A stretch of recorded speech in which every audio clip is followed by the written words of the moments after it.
In 1970, a man could walk into a factory with a high school diploma and walk out with a middle-class life. One paycheck bought a house, a car, and a future. Today, that same job, if it still exists, pays barely above minimum wage, with no pension, no union, and no security. Here's the twist. These jobs didn't vanish because the work disappeared. Corporations discovered they could pay a fraction of the price for the same labor. Number 7 on this list once supported entire towns. And number 2 was so well paid that fathers passed it down to their sons like an inheritance until it was gutted almost overnight. Before we count down, hit that subscribe button because what you're about to hear explains exactly why your paycheck doesn't stretch like your grandfather's did. Let's begin with number 20. Number 20, the movie theater projectionist. The projectionist was the invisible craftsman of American entertainment. Up in the booth, behind a small square window, he threaded film through the projector by hand, spliced reels, timed changeovers, and watched for the cue dots in the corner of the screen. In the 1950s, a union projectionist in a big city theater earned solid middle-class money, enough to raise a family on a single wage. The job demanded skill. A botched changeover meant a black screen and an angry house. He belonged to the union, and his card meant something. Then came the platter system that let a whole film run unattended, then automation, then digital projection that turned decades of craft into a button press. Today, the projectionist is often a teenager earning minimum wage who also sweeps the lobby and scoops popcorn. The booth is dark, the craft is gone, and the paycheck went with it. Number 19, the elevator operator. Before the buttons, there was a person. In every grand hotel, department store, and office tower, a uniformed operator stood in a paneled brass car, hand on a polished lever, calling out floors. Third floor, ladies' wear, notions, and gloves. It was steady, respectable indoor work, often held for decades, and in a fine building, it came with a pension and a sense of belonging. Operators knew the regulars by name and the building by heart. Automatic elevators existed as early as the 1920s, but Americans didn't trust a car with no one at the controls. That changed after a 1945 operators' strike paralyzed New York, and building owners saw their opening. Push-button elevators with reassuring recorded voices spread through the 1950s, and the operator was gently phased into history. The work didn't get cheaper. It got erased, and the wage with it.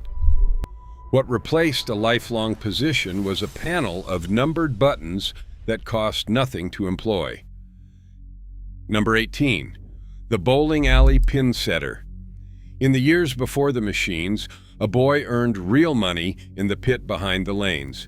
The pin setter, the pin boy, crouched above the pins, leaping down after every frame to clear the deadwood, reset the rack by hand, and roll the ball back down the return. It was hot, dangerous, deafening work, dodging flying pins in a cramped space for a few cents a line. But for a teenager in the 1940s, it was a paycheck and a rite of passage. Whole leagues ran on the speed of quick-handed boys. Then, in 1946, the automatic pin setter arrived, and the big equipment makers sold the machines to every alley in America through the 1950s. The pit emptied. The skill vanished. The job that had put pocket money in a generation's hands became a steel machine that never asked for a raise. What was left for a kid at the alley became handing out rental shoes for minimum wage. Number 17, the full-service gas station attendant. Pull up to the pump in 1965, and a man in a pressed uniform came to your window before you touched the door. He pumped your gas, checked your oil, wiped your windshield, and topped off your tires, all with a smile and all included.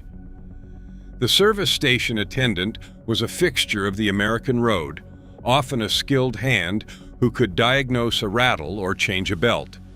It was honest work with a future. Many attendants became mechanics or owned their own stations.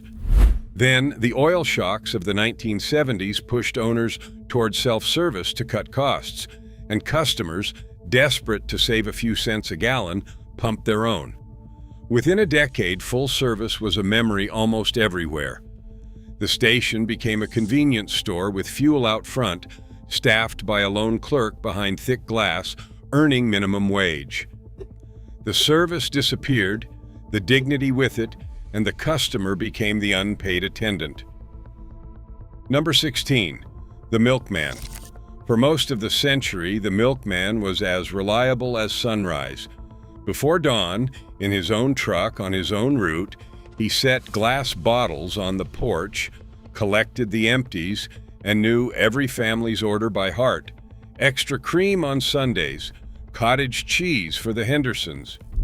It was a unionized route a man could hold for life, with decent wages and a pension at the end.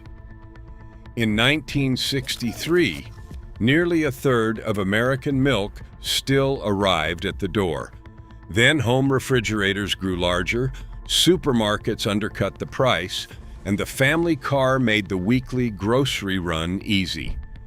Dairies realized a shelf in a store cost far less than a driver on a route.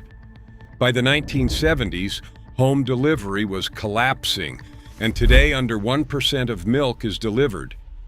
The route driver's middle-class living was folded into a gallon jug on a refrigerated shelf, stocked by a clerk earning a fraction of his wage. Number 15, the telephone switchboard operator. Number, please. For generations of American women, the switchboard was a doorway into respectable work. Seated in long rows before a wall of jacks and blinking lights, operators connected every call by hand, plugging and unplugging cords with practiced speed, their voices calm and clipped. The phone company employed hundreds of thousands of them, and the job carried status: clean, indoor, steady, one of the few solid careers open to women who weren't teachers or nurses. It demanded memory, courtesy and nerve. But direct dial technology, spreading from the 1950s onward, let callers reach each other with no human in between, and each advance cut the switchboards down. By the time long-distance dialing went automatic, the great operator rooms had emptied.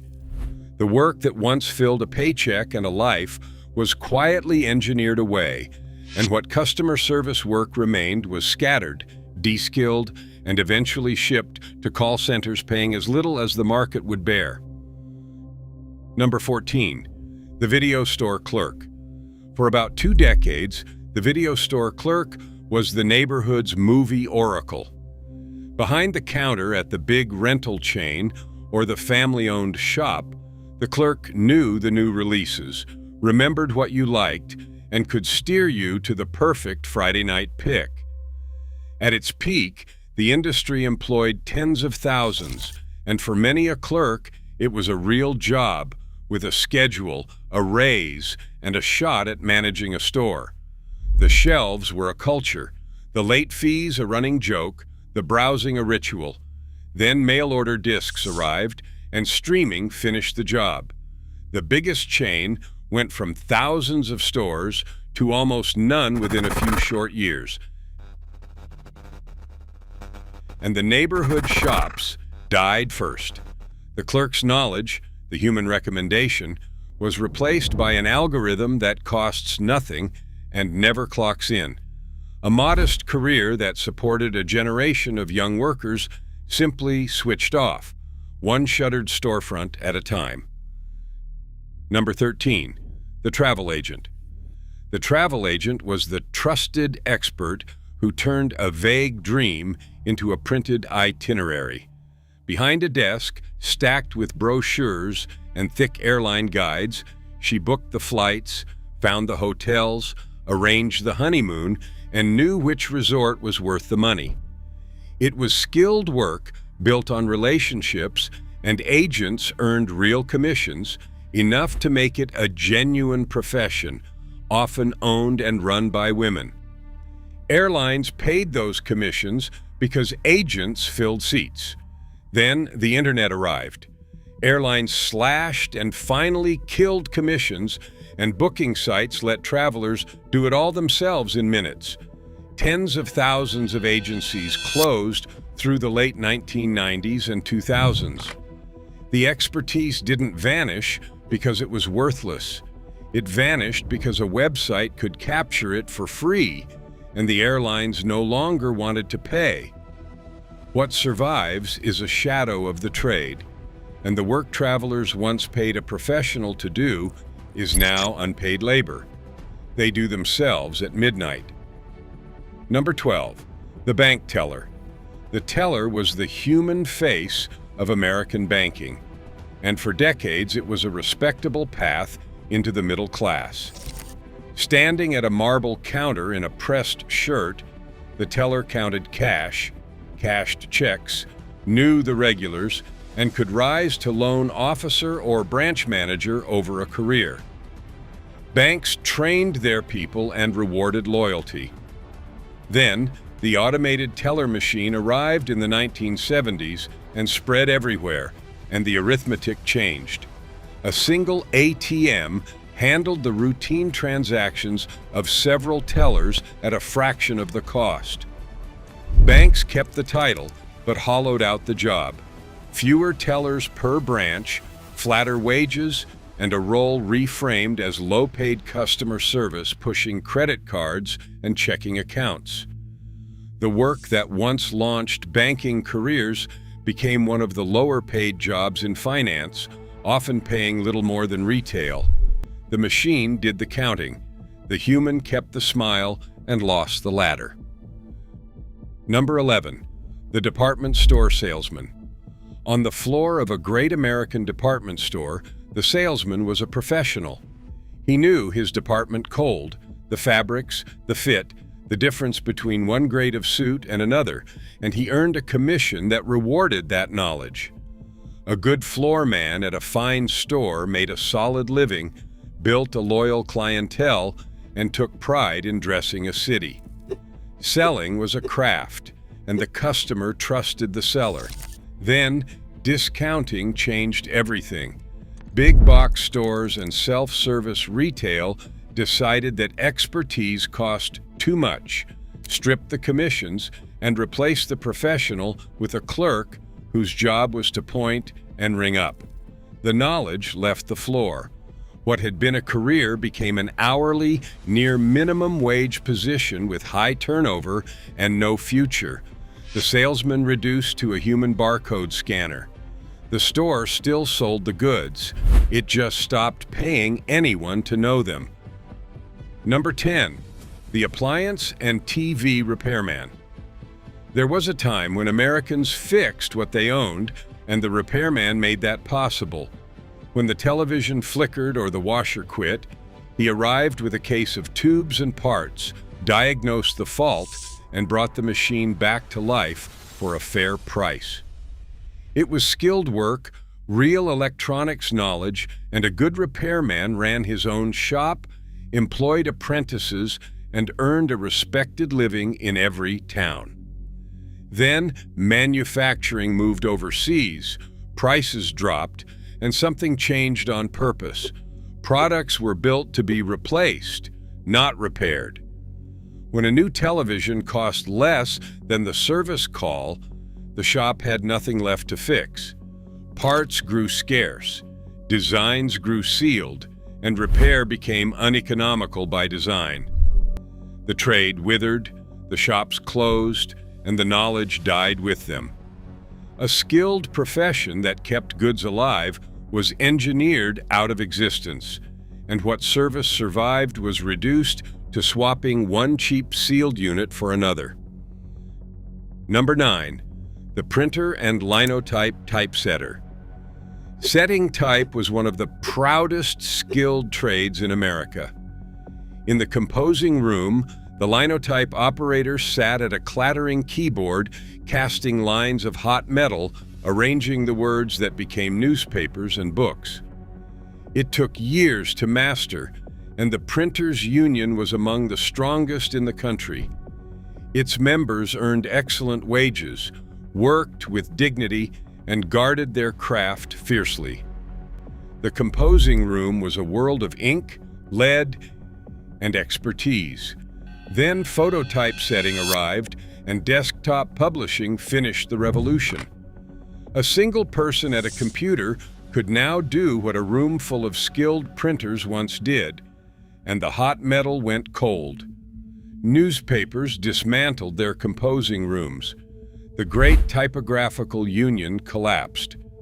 One of the best-paid blue-collar crafts in the nation was made obsolete in barely a generation.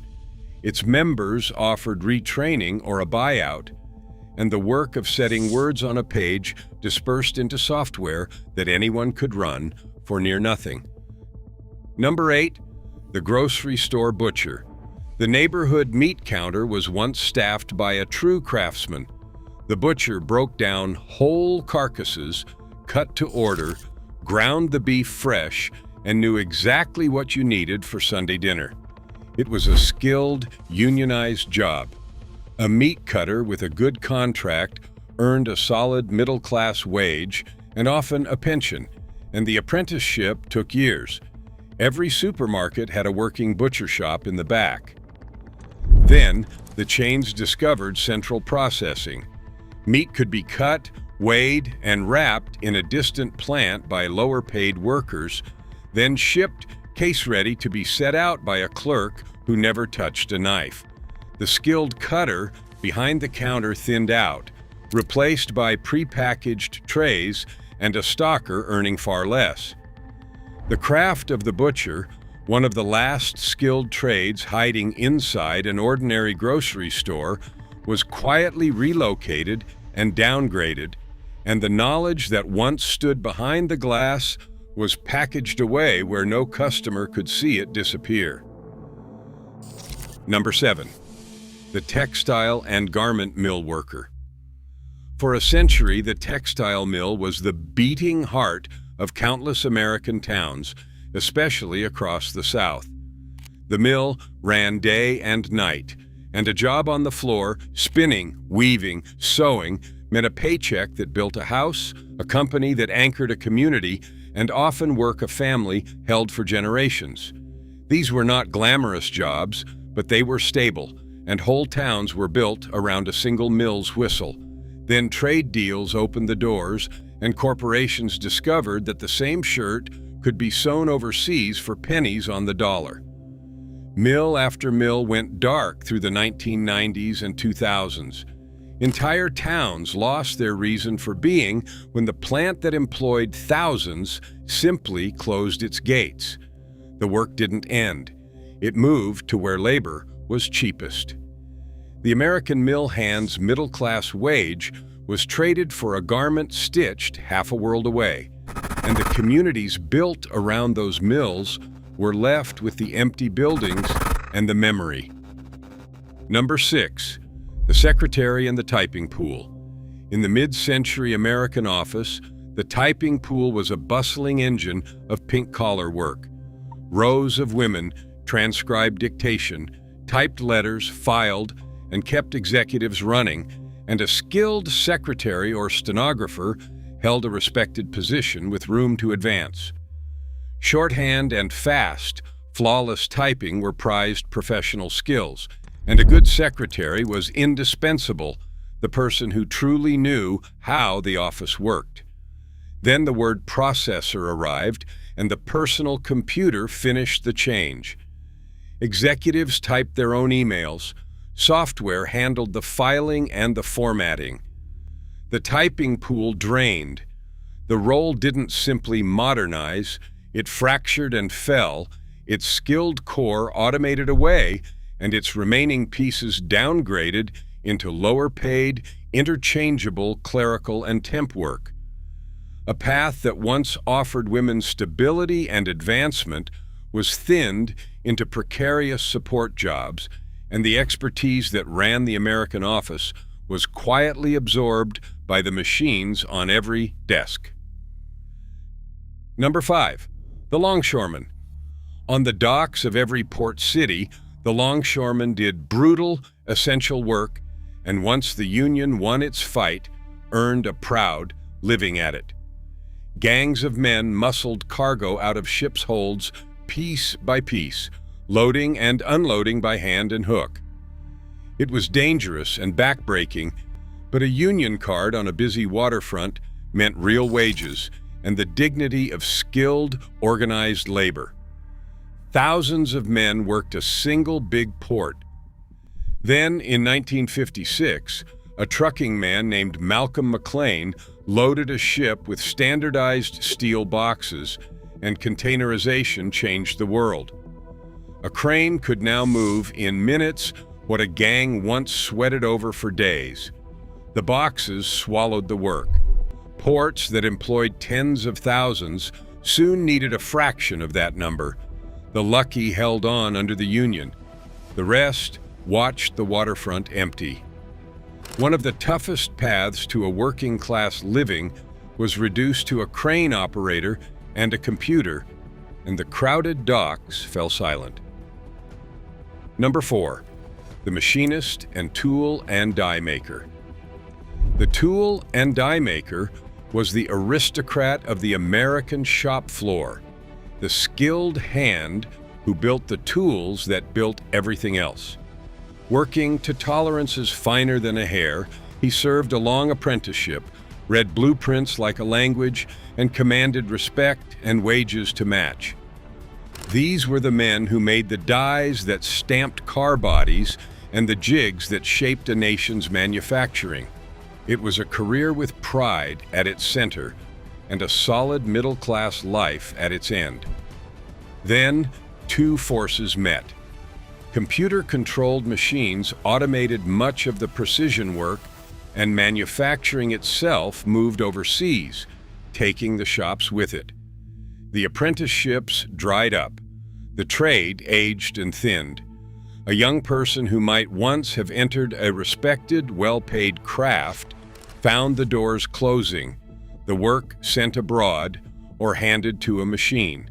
One of the highest expressions of American blue-collar skill was allowed to fade, and the country that once trained the world's finest machinists stopped training its own. Number 3. The auto assembly line worker. For much of the 20th century, the auto plant was the surest ladder into the American middle class. On the line in Detroit and across the industrial Midwest, a worker with a strong union contract earned wages that bought a home, a car, a boat, and a comfortable retirement, all without a college degree. The union had fought for those wages, and they set the standard for what good factory work should pay. An auto job was something a father was proud to help his child get.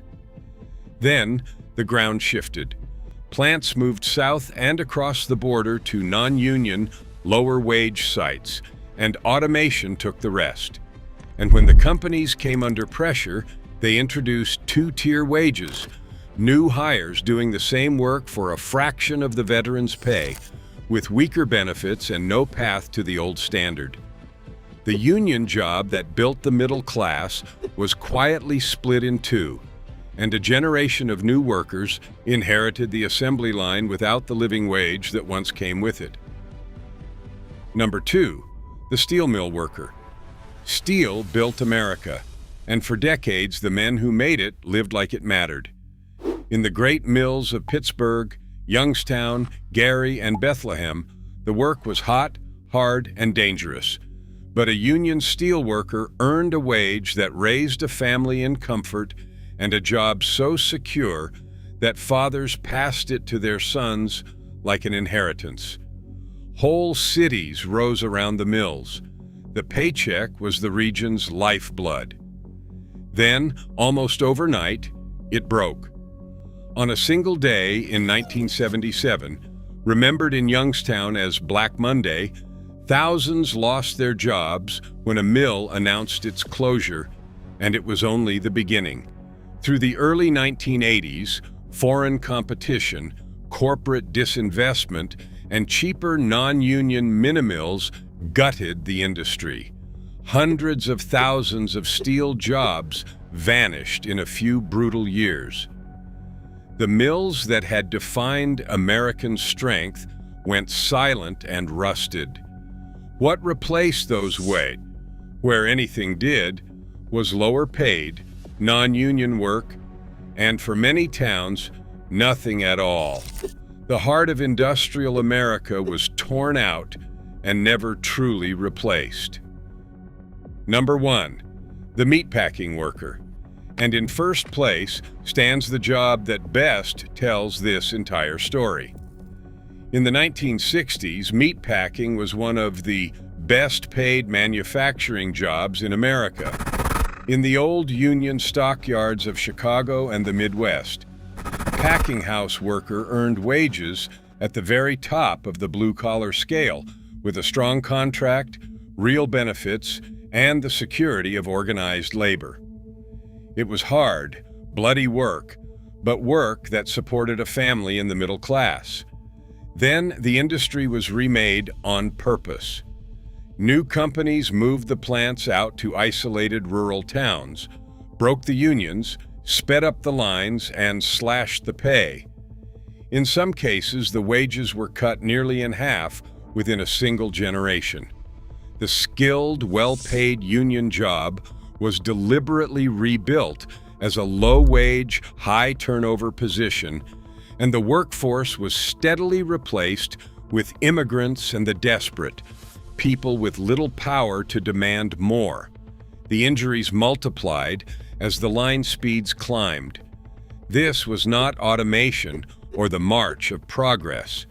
It was a choice, a decision that the same brutal, essential labor was worth a fraction of what it once paid. Of every job on this list, meatpacking is the clearest proof of the pattern.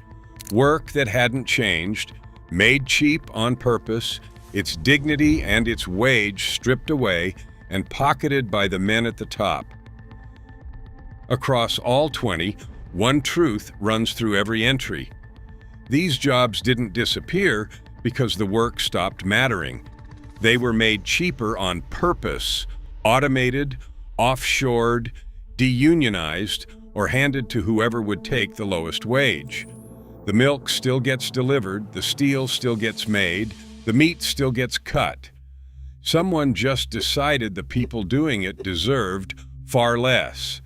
That's the story of the American paycheck over the last 50 years. If it made you think differently about the work around you, tell me in the comments which one hit hardest, and I'll see you in the next one.